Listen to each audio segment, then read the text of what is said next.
How did you feel when you found out the competition was called off? It was quite disheartening. You know, you put a lot of effort in from probably November last year to get to start of the season. You've got your body right. It's a lot of effort, as sports people know, and then to have the call that all local footy is not going to happen was definitely pretty upsetting, and I know across the board with the majority of our team as well. So yeah, how important is footy for you? Well, footy's very important. I've been playing for a long time. You know, you've got a lot of mates. It's good to keeps you fit, keeps you healthy.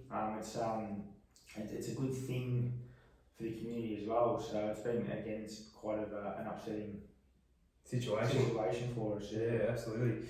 How has it impacted your training at the moment and your motivation to train, given you don't know when the season's coming back? Oh, the motivation's still high to obviously train, but what have I got to train and to use? Because obviously gyms are closed now. It's been hard to actually access weights because I went to Rebel Sport, Kmart, and pretty much everything was sold out within 24 hours. And obviously I've got some injuries that sort of I need to work through. So I need to do weights, I need to run, I need to get exposure through my body to get over the injuries. So it's been a bit worrying now. Am I getting enough exposure so when football does come back, am I going to be okay to obviously play when we might only have 2 weeks notice of training before we actually have to start back again? Yeah, that's the biggest thing. I think that's probably the most important thing at the moment is understanding that need for exposure in training. It's the players like yourself that probably won't get through is when there's a date that's of return that's given and they haven't exposed themselves enough. And the biggest one that we're seeing at the moment is it's all right to do your longer runs, but it sounds like, and we'll talk about this in a moment in terms of what you're doing and what does your training week look like, but it sounds like you're exposing yourself to different things that allow you to be a bit more specific to footy. So that's probably the biggest thing that resonates with me there is making sure that and for you, given some of the injuries that you're managing at the moment, is the need to expose, and that's allowing you to obviously feel better from an injury point of view, but also allows you to make sure that you maximise that potential for success once the season comes back. Definitely. So what does your training look like at the moment? Well, I've got a little sort of gym set up at home. I was lucky enough to rent some weights from my gym.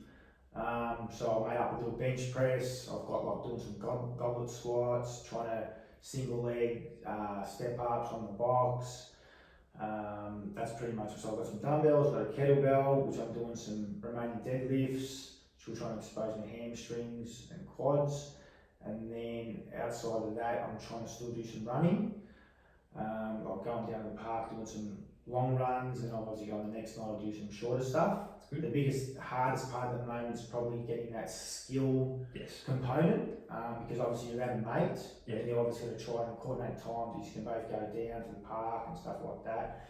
And that'll be the biggest issue. So I'm sort of managing the strength stuff a little bit, but then when it comes to getting exposure to the skill set of football, it's quite difficult. That's quite challenging part, But then obviously, and also the speed and keeping the hamstrings and everything strong as well. Yeah, so perfect. We'll see how we go. Yeah, look, again, that's exactly what I think we need to sort of resonate is the importance of exposing yourself to some faster running as well. And I think without it, you put yourself at risk. And as you said, you developed through your pre-season. You did a lot of hard work through that pre-season to sort of try and keep some of that conditioning, both from a long distance and aerobic capacity point of view, but also your faster speed work is important to have that exposure. And that sounds like you're doing that, which is great. So I'm trying, it'll be tricky, but definitely with your help, I should be alright. Awesome.